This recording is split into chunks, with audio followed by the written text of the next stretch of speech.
Bonjour à toutes et à tous et bienvenue aujourd'hui parmi nous dans cette nouvelle vidéo. Et comme on dit, nouvelle vidéo, nouvelle problématique. Et aujourd'hui, on s'attaque à du gros. Une problématique qui inquiète même les gens du web.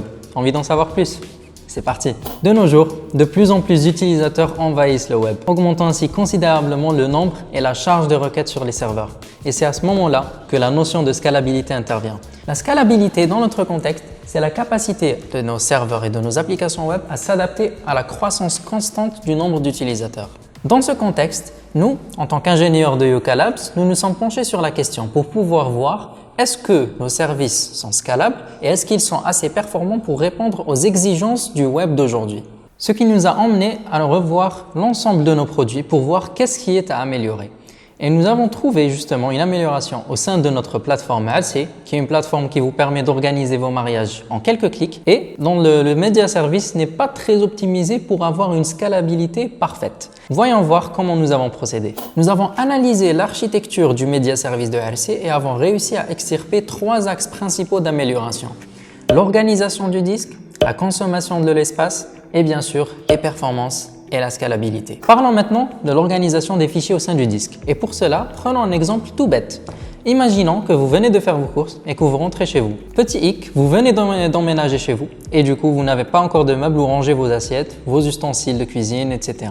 Vous avez un bazar chez vous, mais vraiment pas possible. Donc, vous êtes obligé de mettre vos courses par terre, ce qui n'est pas très pratique. Donc, à chaque fois que vous allez chercher une simple cuillère, eh bien, vous aurez des difficultés à vous déplacer, vous aurez des difficultés à la chercher, etc. Eh bien, sachez que c'est exactement ce qui se passe au niveau du serveur. Pour pouvoir pallier à cela, nous avons utilisé 2 méthodes, le hachage et l'utilisation des timestamps. Nous allons vous expliquer. Le hachage est le principe de prendre une valeur en entrée, avoir une fonction de hachage qui va effectuer une transformation sur cette valeur et avoir une valeur en sortie.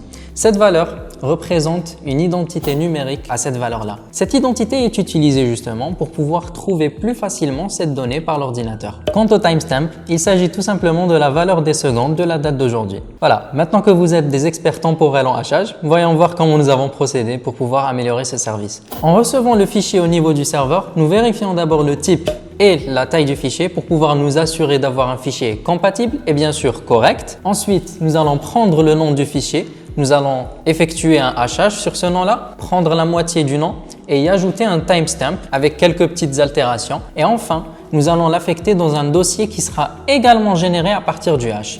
De cette manière, nous sommes sûrs que les fichiers qui sont enregistrés seront toujours enregistrés dans des dossiers uniques et seuls les fichiers ayant une certaine similarité qui est sincèrement, il y a très peu de chances que ça arrive, eh bien, ils seront dans le même dossier. De ce fait, nous optimisons les performances de notre serveur en diminuant la charge des fichiers qui sont disponibles au niveau de chaque dossier et en même temps, nous augmentons la rapidité d'accès à ces derniers. À présent, passons au deuxième point qui est la consommation de l'espace de stockage. Et pour comprendre cela, pourquoi pas un exemple à la sauce Yuka. Donc, admettons que vous allez partir en voyage grâce aux économies des meubles de cuisine et que pour pouvoir partir, vous avez choisi les vêtements que vous voulez prendre avec vous et que vous n'avez qu'une seule valise. Vous êtes fainéant, vous ne voulez pas plier vos vêtements, donc vous êtes en train de les mettre directement comme ça à l'arrache dans votre valise. Problème, la valise ne se ferme pas car elle est déjà trop remplie et vous n'avez même pas pris tous vos vêtements. Sachez que c'est presque la même chose au niveau des serveurs si on enregistre les fichiers sans les traiter.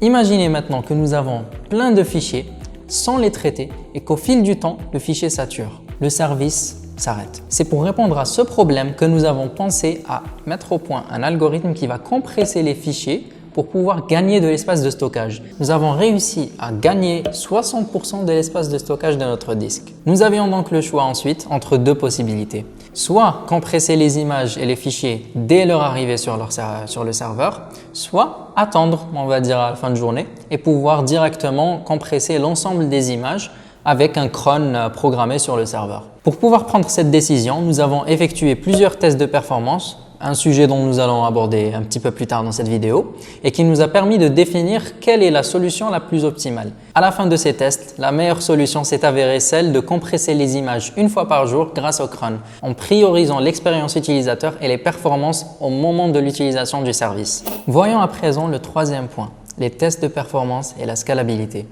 Pour pouvoir dire qu'une solution informatique est plus efficace qu'une autre, il faut qu'elle passe des tests de performance pour être prouvée comme telle. Pour ce faire, nous avons utilisé un outil s'appelant Gatlink qui permet de simuler plusieurs requêtes HTTP directement sur notre serveur comme si nous avions plusieurs utilisateurs en simultané ou par intervalle, et ce, sur l'ancienne et la nouvelle plateforme, nous permettant ainsi de comparer les deux solutions. De plus, la conception de l'architecture de RC est basée sur une approche microservice. Pour faire simple, l'approche microservice consiste simplement à diviser une application en plusieurs microservices qui vont chacun effectuer des tâches bien distinctes et plus simples bien sûr. Cette approche nous offre deux avantages principaux. Le premier est le fait que chaque service est isolé de l'autre et donc il est indépendant. Autrement dit, si un service par malheur croise un bug et cesse de fonctionner, l'expérience utilisateur n'est pas tant que ça altérée. Le deuxième point, et qui nous intéresse très particulièrement, est la possibilité de scaler chacun de ces services indépendamment des autres. En effectuant donc les tests de performance sur notre microservice RC Media, nous avons pu définir la meilleure configuration matérielle possible afin d'offrir la plus grande scalabilité et ainsi garantir la meilleure expérience utilisateur pour nos clients.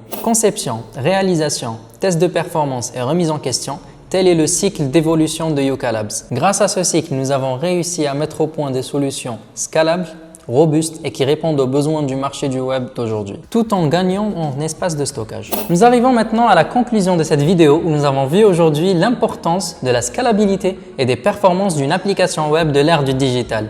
Et bien sûr, si vous voulez en savoir plus, nous avons rédigé un article à ce sujet dont le lien apparaît juste ici ou en description directement.